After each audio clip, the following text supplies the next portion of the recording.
আমরা যারা 1980 থেকে 1990 সালের মধ্যে জন্মেছি তাদের জন্য না পানু দেখাটা তো ইজি ছিল না তোমাদের মতো, ঠিক আছে?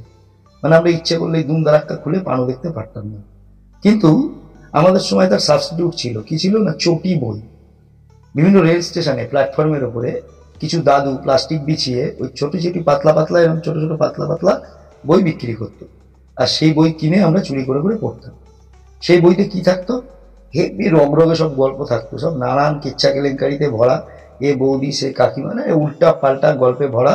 আর সে একেবারে একদম চরম আর সেই লেভেলের গল্প তার মধ্যে থাকতো। সেগুলো আলু পটল কাঁঠাল কিছু তাতে বাদ থাকতো না। তো যাই হোক, আমরা সেগুলোই পড়তাম। তো আমাদের এই ওই সময়ের ছেলে মেয়ে নির্বিশেষে মোটামুটি ওই বই পড়ার অভিজ্ঞতা কম বেশি সবারই আছে। তো আজকে তো সেই চটি বই আর পাওয়া যায় না। তো আজকে মার্কেটে চটি বইয়ের বদলে এসছে, মানে দুধের বদলে ঘোল টাইপের একটা জিনিস এসছে। সেটা তোমরা সবাই জানো, সেটা হচ্ছে কনফেশন। সোশ্যাল মিডিয়া খুললেই নানান লেভেলের কনফেশন দেখতে পাচ্ছি, আর যেগুলো পড়ে আমি তো হাসতে হাসতে মরে যাচ্ছি। মানে সেই কনফেশন পড়েও হাসছি, কনফেশনের নিচে কমেন্টস পড়েও হাসছি। তো আমি চিন্তা করলাম আমি একটা ইউটিউব চ্যানেল খুলি, যাতে যারা এই কনফেশনগুলো পড়ার সুযোগ পাচ্ছে না তাদের আমি শোনার সুযোগ করে দিই। আমার ভিডিও দেখলে তারা সেই কনফেশনগুলো সব জানতে পারবে। আমি সেই কনফেশনগুলোই পড়ে পড়ে শোনাবো, আর তার তলায় কী ধরনের কমেন্ট থাকে সেগুলোও পড়বো। তোমাদের কাছেও রিকোয়েস্ট, তোমাদের যদি ভালো লাগে তোমরাও লাইক করবে, কমেন্ট করবে। আর কনফেশনে অনেক অনেক কিছু জানতে চান, মানে যিনি কনফেশন করেন তিনি অনেক রকমের সাজেশান চান। তো তোমরা যদি সেই সাজেশান জেনে থাকো তোমরা লিখে পাঠাবে যে এই করলে ভালো হতো, এই হলে ভালো হতো। তো তোমরাও মজা নাও, আমি একা কেন মজা নেবো? সবাইকে মজা দেওয়ার জন্যই এই হুলো বাংলা চ্যানেল নিয়ে আমি অভিষেক তোমাদের সামনে হাজির হলাম। চলো শুরু করি আজকের প্রথম কনফেশন।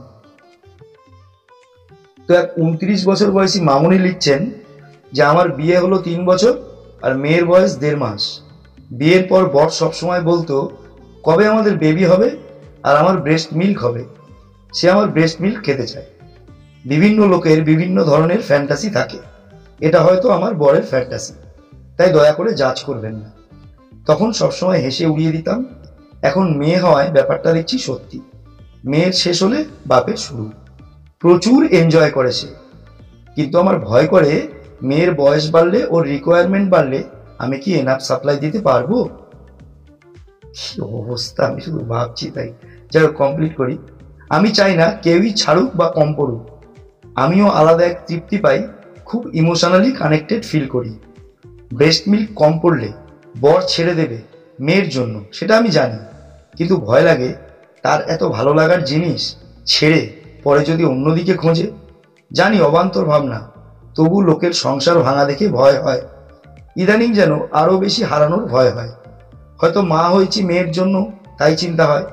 ব্যাপারটা প্রকাশ্যে কারোর সাথে ডিসকাসও করতে পারছি না। গুগলে মনোপ্রত উত্তর নেই, তাই জানতে চাই অন্য কারুর এই ব্যাপারে কোনো অভিজ্ঞতা আছে নাকি। প্লিজ কেউ বাজে ভাববেন না আমায়, আমার কাছে ব্যাপারটা খুব সিরিয়াস।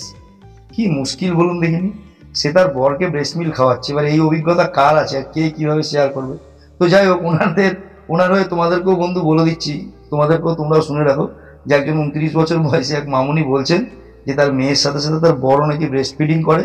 তো ভবিষ্যতে তিনি কি করে এটা সামলাবেন উনি বুঝতে পারছেন না। এটা ঠিক কিনা তা উনি জানেন না। একে তো সেই কনফেশনের মধ্যে 14 ঘন্টা বানান ভুল, বাংলা বানান ভুল। যাই হোক, তো সেটার কচকচানিতে আমি যাচ্ছি না। তো দেখো, তোমাদের যদি এর কোনো সাজেশন, এর কোনো পজিটিভ বা নেগেটিভ যে কোনো সাজেশন জানা থাকে এই ভিডিওর নিচে কমেন্টে লেখো এবং জানাও তোমাদের এই কনফেশন কেমন লাগলো। আমি প্রত্যেকটা ভিডিওতে এরকম মজার মজার কনফেশন পড়ে শোনাবো। তোমাদের যদি ভালো লাগে অবশ্যই লাইক করবে, আর যদি তোমাদের হাসি পায়, তোমরা যদি মানে অদ্ভুত টাইপের ফিল করো, তাহলে অবশ্যই তোমার বিভিন্ন বন্ধু বান্ধবদের মধ্যেও শেয়ার করে দেবে আমার এই ভিডিও। তারাও হাসুক, আমি একা কেন হাসবো, তুমি একা কেন হাসবে? সবাইকে হাসার সুযোগ করে দাও। আর চলে এসো আমার চ্যানেল সাবস্ক্রাইব করে নাও। এই কনফেশন প্রত্যেক দিন বিভিন্ন রকমের, বিভিন্ন তালে, বিভিন্ন ক্যাটাগরির, বিভিন্ন স্টাইলের কনফেশন আমি তোমাদের পড়ে শোনাবো। যদি ভালো লাগে অবশ্যই আমার ভিডিওটা একটা লাইক দিও, অবশ্যই আমার চ্যানেল সাবস্ক্রাইব করতে ভুলো না। আবার দেখা হচ্ছে পরের ভিডিওতে। Good bye.